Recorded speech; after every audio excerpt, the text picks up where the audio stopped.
Good morning बच्चों हम लोग आपके कहने पे मैंने पदबंध स्टार्ट किया था, पदबंध पढ़ाना।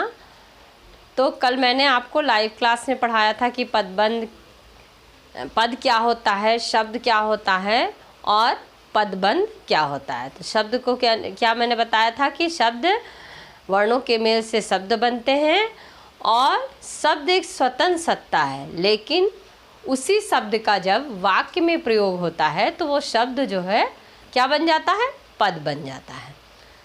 तो शब्द को जाने हम लोग और पद को जाने। और पद क्या होता है, पद जब कई पद मिलकर, ठीक है, दो या दो से अधिक पद, कई पद मिलकर एक ही पद का कार्य करते हैं तो उसे पदबंध कहते हैं। कई पद मिलकर एक ही पद का कार्य करते हैं उसे पदबंध कहते हैं। और पदबंध पूर्ण वाक्य नहीं होता, संपूर्ण वाक्य को पदबंध हम नहीं कहते, बल्कि क्या होता है, वाक्यांश होता है, वाक्य का अंश होता है। बच्चों पदबंध में हम लोग पदबंध को समझने से पहले, पदबंध पहचानने से पहले हमको सारे नियम पदबंध के पता होने चाहिए कि पदबंध, पहले शब्द क्या होता है, पद क्या होता है, फिर पदबंध क्या होता है। उसके बाद हम लोग वाक्यों में से पदबंध की पहचान करेंगे। पदबंध हम लोग संज्ञा पदबंध पढ़ेंगे, सर्वनाम, विशेषण, क्रिया विशेषण, क्रिया, ये सारे पदबंध होते हैं। उसमें पदबंध में क्या मैंने कल बताया था आप लोगों को, पदबंध में एक मुख्य पद होता है और अदर क्या होता है, आश्रित पद होता है। तो जो मुख्य पद होता है वही जो है पदबंध का कार्य करता है। मान लो मुख्य पद संज्ञा है तो संज्ञा पदबंध हो गया, मुख्य पद क्रिया है तो क्रिया पदबंध हो गया, मुख्य पद सर्वनाम है तो सर्वनाम पदबंध हो गया। तो इस तरह मुख्य पद पर ही आधारित होता है कि कौन सा ये पदबंध है। हम लोगों ने कल देखा था कि सारे पदबंध का एक एक एग्जाम्पल मैं दी थी, उदाहरण के साथ समझाया था कि ये संज्ञा पदबंध है, क्रिया है, ये क्रिया विशेषण है। आज हम लोग संज्ञा पदबंध को देखेंगे कि संज्ञा पदबंध क्या होता है। संज्ञा पदबंध के लिए देखिए कुछ बातें जानने योग्य हैं कि संज्ञा पदबंध के मैंने यहाँ उदाहरण दिए हैं। जब एक ही पद क्या है, जब वाक्य में संज्ञा पदों की जगह प्रयुक्त होने वाला पदबंध, संज्ञा पदबंध, संज्ञा की जगह जो प्रयुक्त होता है, वाक्य में जो संज्ञा की जगह प्रयुक्त होता है उसे हम संज्ञा पदबंध कहते हैं। लेकिन पदबंध में क्या होता है, एक पद नहीं होता है, एक से अधिक पद की मिलकर एक पदबंध का निर्माण करते हैं। संज्ञा पदबंध में कम से कम एक संज्ञा पद अवश्य होता है तथा शेष उसके विशेषण होते हैं। एक संज्ञा पद होता है, बाकी उसके विशेषण होते हैं। अभी हम लोग वाक्य को देखेंगे कि कैसे उदाहरण के साथ पहचान करना सीखेंगे, तो हम लोग देखेंगे कि कैसे होता है, ठीक है। कभी कभी संज्ञा पदबंध बिना विशेषण के भी होता है, जरूरी नहीं कि हमेशा विशेषण के साथ ही संज्ञा पदबंध दिखे। कभी कभी ऐसा होता है कि विशेषण नहीं रहता तो भी संज्ञा पदबंध वो रहता है, ठीक है। जैसे देखिए संज्ञा पदबंध के बहुत सारे उदाहरण मैं आपको समझाऊंगी, दूंगी। पहले देखिए, पहला उदाहरण है कि अयोध्या के राजा दशरथ के 4 पुत्र थे, ठीक है। यहाँ पर क्या है, किसके बारे में, किसके 4 पुत्र थे, अयोध्या के राजा दशरथ।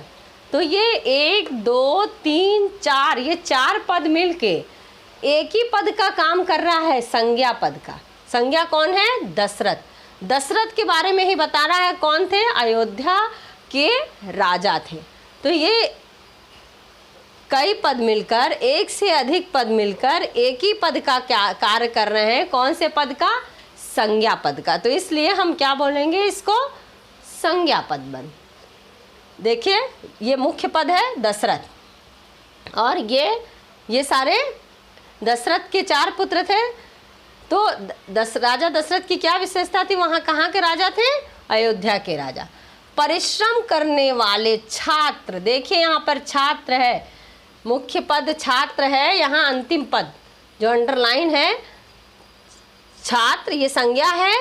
तो परिश्रम करने, छात्र ही के बारे में बता रहा है। कि परिश्रम करने वाले छात्र, परिश्रम करना क्या है, उसकी विशेषता है, विशेषण है। तो यहाँ परिश्रम करने वाले छात्र, यहाँ देखिए 4 पद मिलके बने हैं, 1 2 3 4, 4 पद मिलकर के संज्ञा पदबंध का कार्य कर रहे हैं। तो परिश्रम करने वाले छात्र उत्तीर्ण होते हैं। कौन उत्तीर्ण होता है, तो परिश्रम करने वाले छात्र के बारे में बताया गया। परिश्रम करने वाले छात्र उत्तीर्ण होते हैं। यहाँ छात्र मुख्य पद है और इस जो अंडरलाइन किया गया है रेखांकित वाक्य का अंतिम पद है, ये भी ध्यान दीजिए। कभी देखिए एग्जाम में कभी कभी ऐसा भी आता है कि वाक्य रेखांकित किए हुए रहेंगे और रेखांकित वाक्य को देख करके आपको पदबंध की पहचान करना होगा कि दिए गए वाक्य में रेखांकित वाक्यों को देख करके पदबंध का नाम बताइए। तो आप रेखांकित वाक्य को देखेंगे, लेकिन ध्यान देंगे कि वाक्य का जो अंत है, क्रिया है तो क्रिया पदबंध, संज्ञा है तो संज्ञा पदबंध, सर्वनाम है तो सर्वनाम पदबंध, और क्रिया है विशेषण है तो विशेषण, क्रिया विशेषण है तो क्रिया विशेषण पदबंध होगा। तो परिश्रम करने वाले छात्र उत्तीर्ण होते हैं। परिश्रम करने वाले छात्र के बारे में बताया है। भारत के प्रधानमंत्री जवाहरलाल नेहरू प्रतिभाशाली व्यक्ति थे। भारत के प्रधानमंत्री जवाहरलाल नेहरू के बारे में बताया है कि कैसे थे। तो भारत के प्रधानमंत्री पंडित जवाहरलाल नेहरू प्रतिभाशाली व्यक्ति थे। तो प्रतिभाशाली कौन था? भारत के प्रधानमंत्री पंडित जवाहरलाल नेहरू। इतना बड़ा एक ही जगह के बारे में बताया गया है कि जवाहरलाल नेहरू के बारे में ही बताया गया है कि इनकी विशेषता क्या थी। भारत के प्रधानमंत्री थे। तो भारत के प्रधानमंत्री यहाँ पर 1 2 3 4 5 पद मिलकर के जो है 1 2 3 4 पद मिलकर के यहाँ पर संज्ञा पदबंध का कार्य कर रहा है, क्योंकि पंडित जवाहरलाल नेहरू संज्ञा के अंतर्गत आते हैं, संज्ञा है। यह लेख मैंने उपहार स्वरूप मिले पेन से लिखा है। ठीक है, यह लेख मैंने, देखिए लेख की बात कर रहा है कि यह लेख मैंने किससे लिखा है, तो पेन के बारे में बता रहा है। उसकी विशेषता क्या है कि वो उपहार में मिली थी। ठीक है, तो उपहार स्वरूप मिले पेन, पेन अंतिम पद है। तो मैंने उपहार स्वरूप मिले पेन मुख्य पद ये हो गया, और ये आश्रित उपहार स्वरूप जो है कैसी पेन है, उपहार स्वरूप है, तो ये आश्रित पद है। तो यहाँ पर उपहार स्वरूप मिले पेन से लिखा है, तो यहाँ पर ये संज्ञा पदबंध हो गया। तुम्हारी पुस्तक लकड़ी की बनी गोल मेज पर रखी है। मेज क्या है? संज्ञा। तुम्हारी पुस्तक कहाँ रखी है बता रहा है, तो मेज के बारे में बता रहा। मेज की ही विशेषता है क्या है कि वो लकड़ी से बनी है। तो 1 पद 2 पद 3 पद 4 पद 5 पद मिलकर के संज्ञा पदबंध का कार्य कर रहे हैं। हम लोग अभी और उदाहरण देखते हैं संज्ञा पदबंध के बच्चों। चिंता से मुक्त लोग, लोग के बारे में बताया गया। कैसे लोग? चिंता से मुक्त लोग दीर्घायु होते हैं। तो ये लोग जो है संज्ञा है, तो दीर्घायु होते हैं। कैसे लोग? चिंता से मुक्त। 1 2 3 4 लोगों के बारे में बताया गया है। ये 4 पद मिलकर के ये संज्ञा पद का कार्य कर रहे हैं। यहाँ पर सस्ता खरीदा हुआ कपड़ा, कपड़ा है संज्ञा, अंतिम पद है, ध्यान दीजिएगा। कपड़ा, कैसा कपड़ा? सस्ता खरीदा हुआ। कपड़े के बारे में बता रहा है, इसकी विशेषता भी देखिए। संज्ञा की विशेषता बताते हैं अन्य पद, तो आश्रित पद जो है कभी नहीं भी बताते हैं, लेकिन ज़्यादातर वाक्यों में विशेषता बताते हैं। तो कपड़ा कैसा? सस्ता खरीदा हुआ कपड़ा कम चलता है। ठीक है, तो यहाँ पर यह संज्ञा पदबंध हुआ। वर्षा में भीगते हुए मित्र को छाता दिया। वर्षा में भीगते हुए मित्र, मित्र यहाँ अंतिम पद है वाक्य का, तो ये क्या हो गया?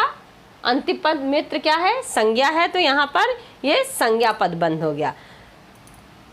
मित्र कैसे? वर्षा में भीगते हुए मित्र, मित्र संज्ञा पद है, लेकिन संज्ञा के बारे में ही बता रहा है मित्र के बारे में। कैसा मित्र? वर्षा में भीगते हुए मित्र को छाता। कैसे मित्र को छाता दिया गया? वर्षा में भीगते हुए मित्र को। लंका का राजा रावण बहुत क्रूर था। लंका का राजा बहुत क्रूर था। इसके क्रूर के बारे में बता रहा है, कौन था क्रूर? लंका का राजा रावण। रावण संज्ञा शब्द है और रावण जो कौन था? लंका का राजा था, उसी के बारे में बता रहा है। बहुत क्रूर था। तो लंका का राजा रावण, ये अंडरलाइन है, रेखांकित शब्द है। ये 4 पद मिलकर के संज्ञा पदबंध का कार्य कर रहे हैं। तो बच्चों, हम लोग संज्ञा पदबंध देखें कि संज्ञा पदबंध क्या होता है। संज्ञा पदबंध वाक्य में संज्ञा जो है, संज्ञा शब्द कई पद मिलकर के जब संज्ञा का कार्य करते हैं तो उसे संज्ञा पदबंध करते हैं। और संज्ञा पदबंध में क्या होता है? एक क्या होता है? मुख्य पद होता है और अन्य पद उस पर आश्रित होते हैं। और अंडरलाइन रेखांकित शब्द का जो अंतिम शब्द है वही पदबंध होता है, चाहे वो क्रिया हो, क्रिया विशेषण हो, संज्ञा हो, सर्वनाम हो, जो भी हो। तो हम लोग आज अभी संज्ञा पदबंध पढ़े। दूसरा है सर्वनाम पदबंध। सर्वनाम पदबंध क्या होता है? सर्वनाम किसे कहते हैं? संज्ञा की विशेषता, संज्ञा के जगह प्रयोग होने वाले शब्द को सर्वनाम कहते हैं। संज्ञा की जगह प्रयोग किए जाने वाले शब्द सर्वनाम कहलाते हैं। जैसे यह, वह, मैं, तुम, जो भी है, ठीक है। लेकिन यही सर्वनाम, जब यह, वह, मैं, तुम एक सर्वनाम शब्द का प्रयोग होता है तो वो सर्वनाम होता है, ठीक है, एक पद होता है सर्वनाम। लेकिन अगर उसी सर्वनाम को कई पद मिल करके उस सर्वनाम के बारे में बताएंगे तो उसे सर्वनाम पदबंध कहेंगे। तो हम लोग दूसरा अभी अब पढ़ेंगे, सर्वनाम पदबंध किसे कहते हैं। बच्चों देखेंगे सर्वनाम पदबंध हम लोग अब वाक्य में सर्वनाम पद का कार्य करने वाला पदबंध सर्वनाम पदबंध।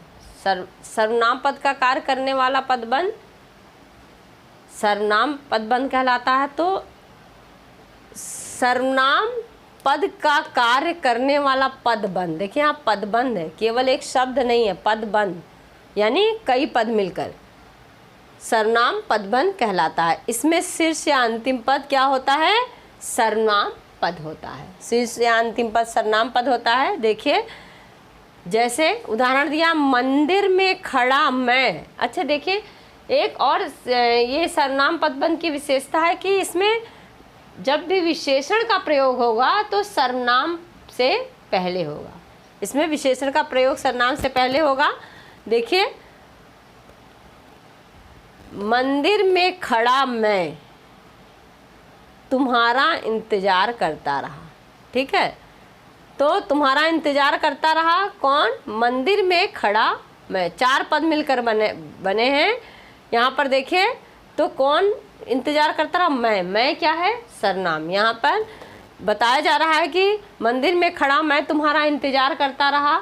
तो मंदिर में खड़ा मैं में यहाँ पे मैं शीर्ष पद है और यहाँ 4 पद मिल करके यहाँ पे सर्वनाम पदबंध का कार्य कर रहे हैं, क्योंकि मैं यानी सर्वनाम के बारे में ही बता रहा है कि कौन जो मंदिर में खड़ा है। फिर है देखिए, दर दर भटकने वाला वह कभी सफल नहीं हो सकता। मैं अंडरलाइन की हूँ पदबंध को।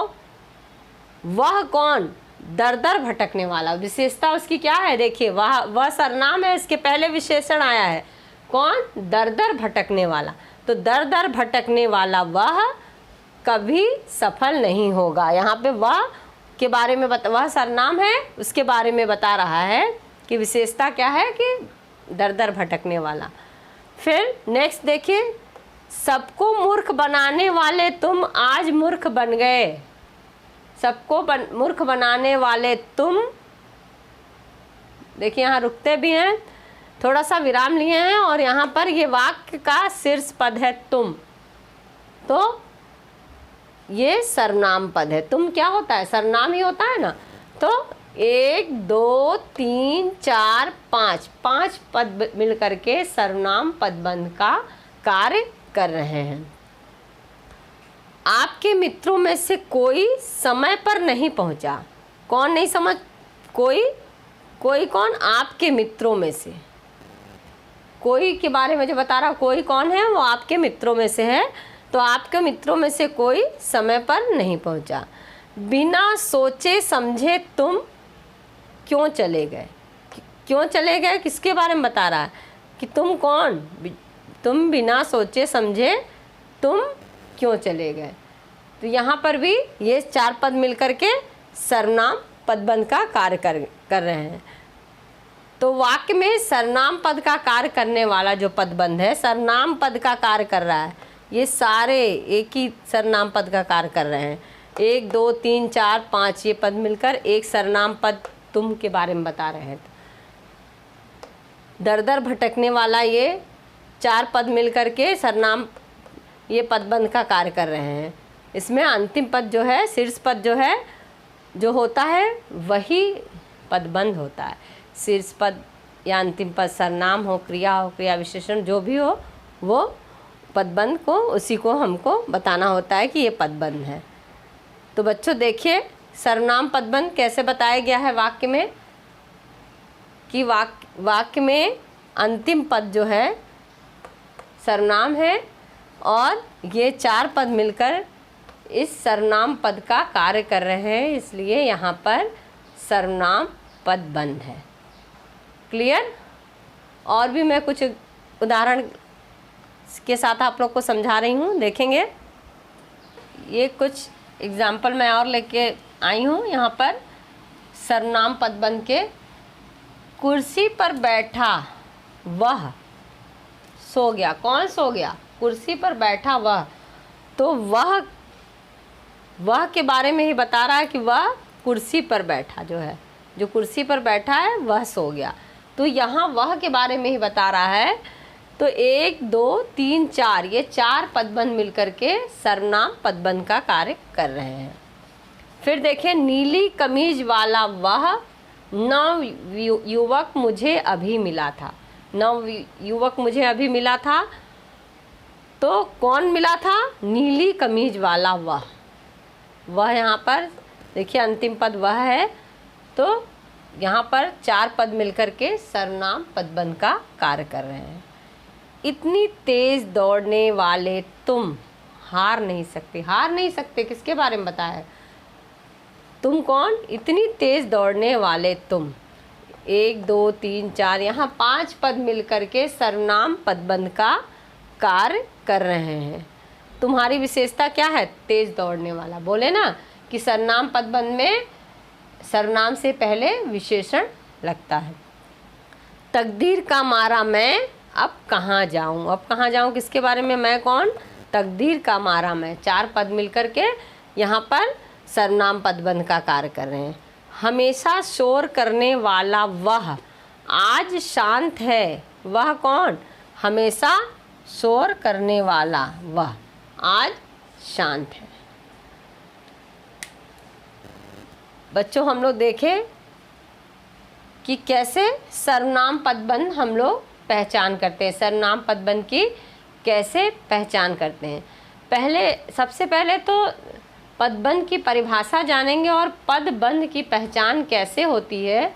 ये जो ध्यान देने योग्य बातें 3-4 मैंने बताया है, उनको ध्यान से पढ़ के दिमाग में रख करके अगर आप पदबंध को पहचानेंगे तो आप सही पदबंध पहचान सकते हैं। तो वाक्य हम लोग पढ़े क्या कि पदबंध संपूर्ण वाक्य, देखिए कहीं नहीं है पदबंध, हमेशा वाक्य का वाक्यांश है, कुछ पार्ट है वाक्य का, पूर्ण वाक्य पदबंध नहीं है। तो पदबंध पूर्ण वाक्य नहीं होता, क्या होता है, वाक्यांश होता है, वाक्य का अंश होता है।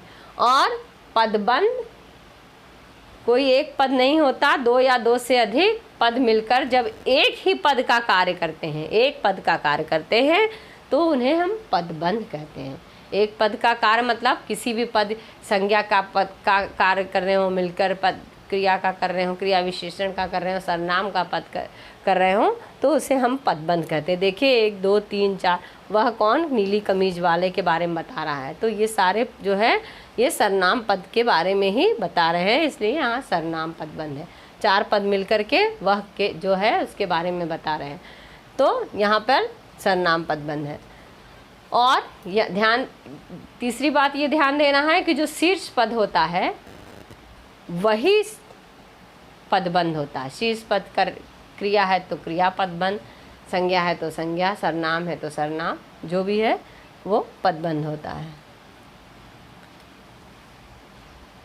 बच्चों एग्ज़ाम में बोली ना कि या तो अंडरलाइन करके वाक्य में अंडरलाइन किया हुआ रहेगा और आपको देखकर पहचानना होगा कि कौन सा पदबंध है, या इस तरह भी प्रश्न आ सकता है कि सिंपल वाक्य लिखा रहेगा और बोला जाएगा कि निम्नलिखित वाक्यों में क्रियापद को रेखांकित कीजिए।